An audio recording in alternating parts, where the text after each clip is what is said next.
That indeed was not a secret code song. But that idea of songs carrying messages for freedom. Yeah, come on up. Songs carrying messages.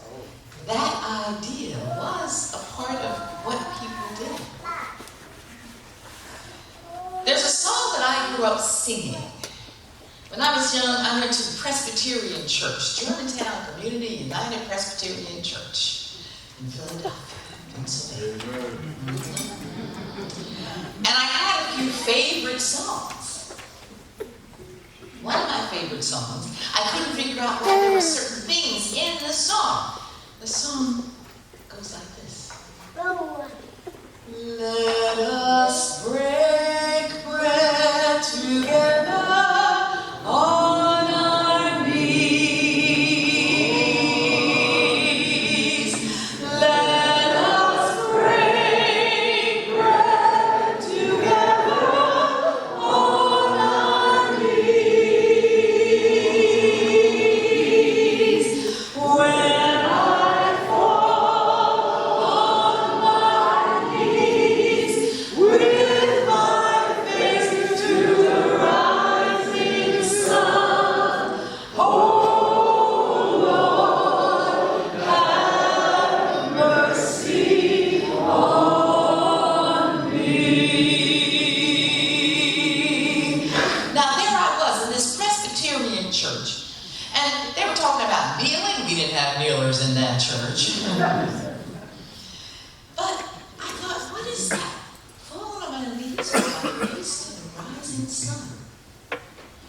Well, when I was in school, I heard about some other possibilities for that song. And then, as I continued going to school for years and years and years and years, I heard even more possibilities for that song. People in slavery knew, just as we know, that to do something and to do it well, you need to make a plan. And it's good to have some friends, and I'm using that term literally and figuratively, some friends to help you out. Let us break bread together on our knees. Sometimes when they sang that, it meant we're going to get together. We're going to have a secret meeting. A meeting in the hush arbor, a meeting in the brush arbor. Get together to have a meeting. But as you know, if you're going to make it to the meeting, there are two things you need to know. You need to know when, and you need to know where. When I fall on my knees with my face to the rising sun. Well, what time is the meeting going to be? Yeah, in the morning, you know. Maybe an hour to an hour and a half, you know, before sunrise. Where is the meeting going to be? The rising sun. Now, you know, sometimes some young folks don't know where the sun rises. You know. But where's the meeting going to be? Yeah, in the east. On the eastern side of the farm. There's some young people back there going, I knew that answer. So on the eastern side of the farm, or the village, or the railroad, or the stable, wherever it's going to be.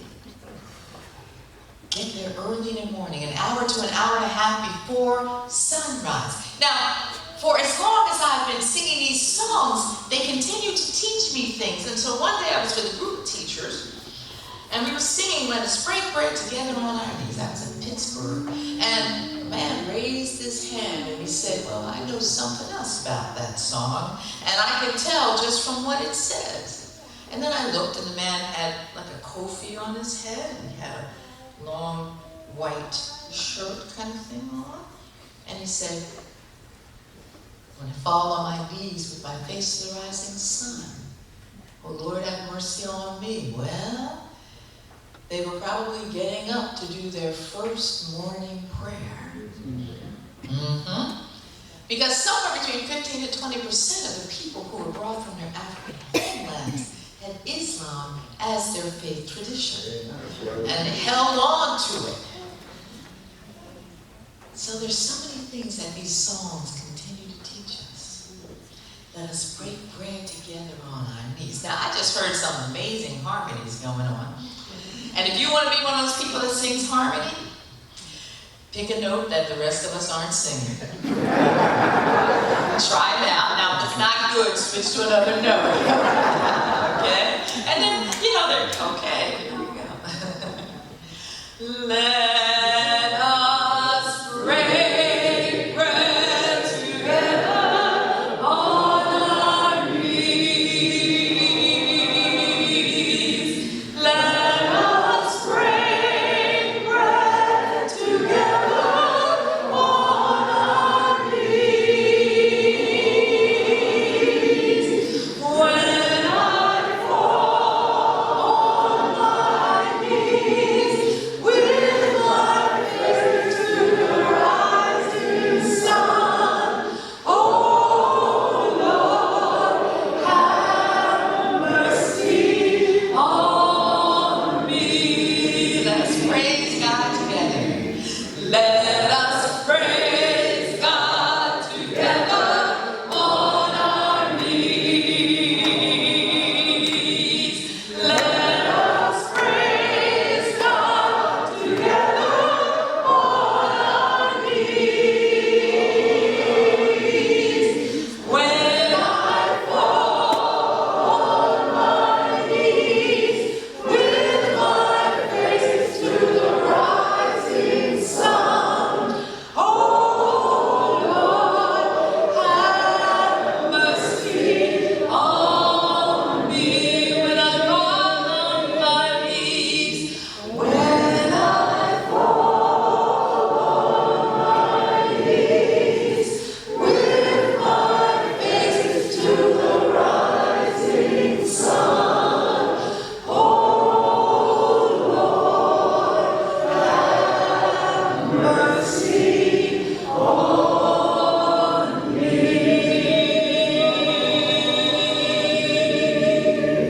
Please give yourselves a hand.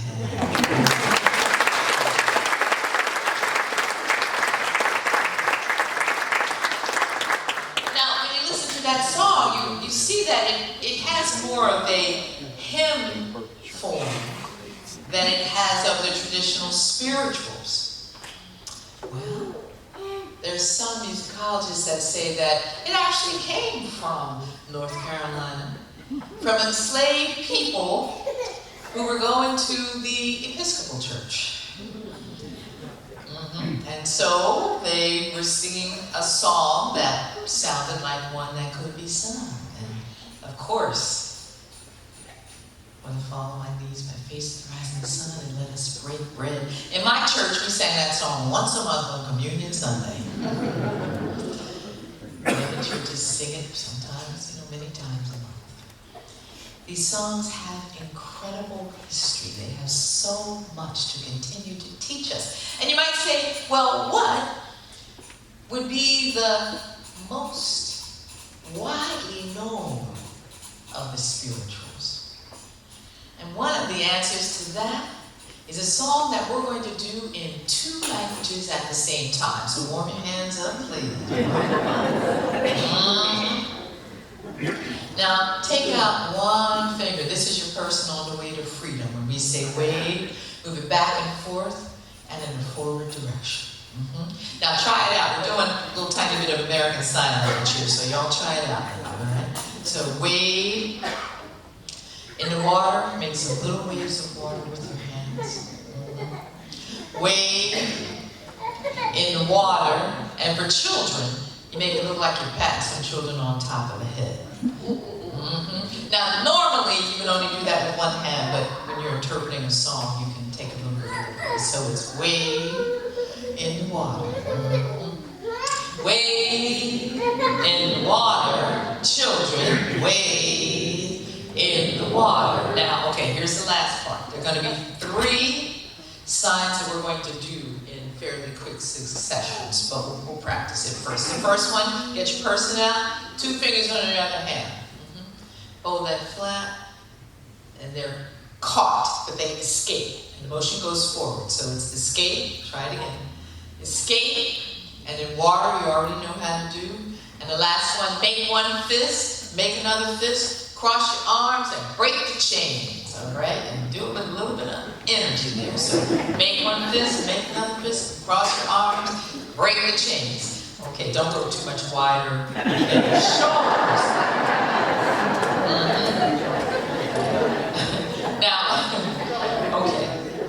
So this is just a little tiny bit of American Sign Language from the southeastern part of New York State. I would say check with your local sign language interpreter. Okay, because sign language, like all languages, has some specific